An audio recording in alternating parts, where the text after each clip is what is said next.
Supreme court ने 25 जुलाई 2025 को film Udaipur files पर रिलीज पर रोक लगाने से इनकार कर दिया। कोर्ट ने कहा कि अगर कोई आपत्ति ये याचिका लंबित है तो दिल्ली हाई कोर्ट उसे 28 जुलाई 2025 को सुने और निर्णय ले। कन्हैयालाल हत्याकांड पर बनी फिल्म उदयपुर फाइल्स का कोर्ट का निर्णय आ चुका है। सुप्रीम कोर्ट का आदेश इस प्रकार है, फिल्म में कुछ बदलाव किए जाएंगे। केंद्र सरकार ने फिल्म के कुछ हिस्सों यानी 6 जगह बदलाव में जरूरी संशोधन की सलाह दी थी, जिसे लागू करना अनिवार्य माना गया है। इन बदलाव में कुछ डायलॉग डिस्क्लेमर और संदर्भ को लेकर निर्देश दिए गए हैं ताकि किसी समुदाय की छवि खराब ना हो। निर्माताओं ने सभी कानूनों बदलाव स्वीकार करते हुए कहा कि फिल्म अब 8 अगस्त 2025 को सिनेमाघरों में रिलीज की जाएगी। कोर्ट ने स्पष्ट कर दिया कि सरकारी या फिर सेंसर बोर्ड के निर्देश और कानून के अनुरूप बदलाव होने के बाद फिल्म की रिलीज पर स्थायी रोक नहीं लगाई जा सकती। ये विवाद किस चीज का है? चूंकि फिल्म कन्हैयालाल हत्याकांड पर आधारित है, इसे लेकर कई याचिकाएं दायर हुई थी कि इससे सांप्रदायिक भावनाओं भड़क सकती है। सरकार और सेंसर बोर्ड के नियमों के बाद कोर्ट ने सभी पक्षों की सुनवाई के बाद रिलीज की इजाजत दे दी। उदयपुर फाइल्स अब आवश्यक बदलावों के साथ 8 अगस्त 2025 को रिलीज होगी। सुप्रीम कोर्ट ने रिलीज रोकने से इनकार कर दिया है और सिनेमाघरों में फिल्म दिखाने की अनुमति दे दी गई है, बशर्ते सभी बदलाव कानून व सरकार के निर्देशानुसार किए जाएंगे।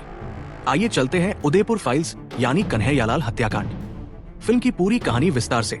ये फिल्म 2022 में राजस्थान के उदयपुर में दर्जी कन्हैयालाल के दिन दहाड़े हत्या पर आधारित है।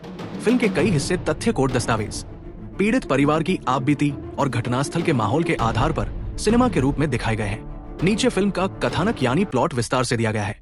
फिल्म की शुरुआत उदयपुर के एक सामान्य दिन और एक मध्यम वर्गीय दर्जी कन्हैयालाल के उदार लेकिन संघर्षशील परिवार से होती है।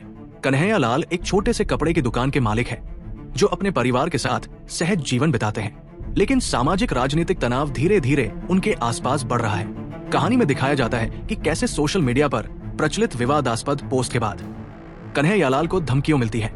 के पास शिकायत दर्ज कराने का दृश्य भी है, जहां पुलिस व्यवस्था की लापरवाही और पीड़ित परिवार की चिंता उजागर होती है। परिवार के लोग कई बार पुलिस सुरक्षा की गुहार लगाते हैं, लेकिन पुलिस की अनदेखी और सुस्त कार्रवाई से वे असहाय महसूस करते हैं। फिल्म का सबसे खौफनाक और भावनात्मक हिस्सा वह है जब 2 युवक कन्हैयालाल की दुकान पर ग्राहक बनकर आते हैं। दुकान में मौजूद सीसीटीवी कैमरा से हत्या का दृश्य रोंगटे खड़े कर देने वाला दर्शाया गया है कि कैसे धारदार हथियार से दर्जे की बेरहमी से हत्या की जाती है। हमलावर न केवल हत्या करते हैं बल्कि इसका वीडियो रिकॉर्ड कर सोशल मीडिया पर अपलोड कर देते हैं। भय, दहशत और गुस्से के माहौल की सिनेमाई अभिव्यक्ति होती है। हत्या के तुरंत बाद शहर में तनाव, सन्नाटा और गुस्सा फैल जाता है। फिल्म में दिखाया जाता है कि प्रशासन किस तरह से कर्फ्यू लगाता है। पुलिस, सेना की तैनाती, शांति बहाली के प्रयास और मीडिया का हुजूम, ये सब अराजकता को और उभारते हैं। पीड़ित परिवार की बेबसी, शोक और न्याय की उम्मीद को निर्देशक ने मार्मिक ढंग से दिखाया है। एनआईए की जांच टीम की एंट्री और केस को आतंकवाद से जोड़ना, पुलिस द्वारा आरोपियों की गिरफ्तारी, पूछताछ और उनके संबंधों के उजागर होने के दृश्य, हमलावरों के पीछे आतंकी संगठनों की कथित भूमिका और कट्टरपंथी विचारधारा का विस्तार बारीकी से दिखाया गया है। फिल्म में मीडिया की चकाचौंध, डिजिटल सनसनी और अफवाहों को बेबाक दिखाया गया है। कई बार मीडिया ट्रायल और असली पीड़ा को हाशिए पर जाता दिया जाता है।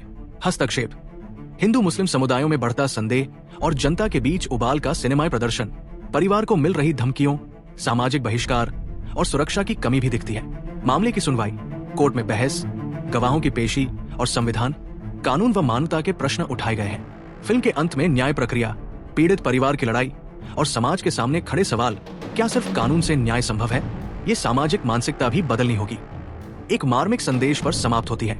धर्म, राजनीति या कट्टरता के नाम पर किसी की जान लेना न्याय नहीं है। कानून और इंसानियत का सम्मान होना ही सच्चा समाधान है। उदयपुर फाइल्स केवल एक हत्या की वारदात नहीं दिखाती बल्कि समाज में बढ़ती असहिष्णुता, सिस्टम की सीमाएं, संवेदनाओं की हत्या और आम आदमी की सुरक्षा और न्याय हेतु जद्दोजहद को बेबाक रूप में दिखाती है। अंत में ये फिल्म हर दर्शक को सोचने पर मजबूर करती है कि क्या हम वाकई एक सभ्य और न्यायप्रिय भारत की ओर बढ़ रहे हैं। अगर आपको हमारा रिव्यू अच्छा लगा हो तो वीडियो को लाइक करें, चैनल को सब्सक्राइब करें और अपनी राय कमेंट में जरूर बताएं।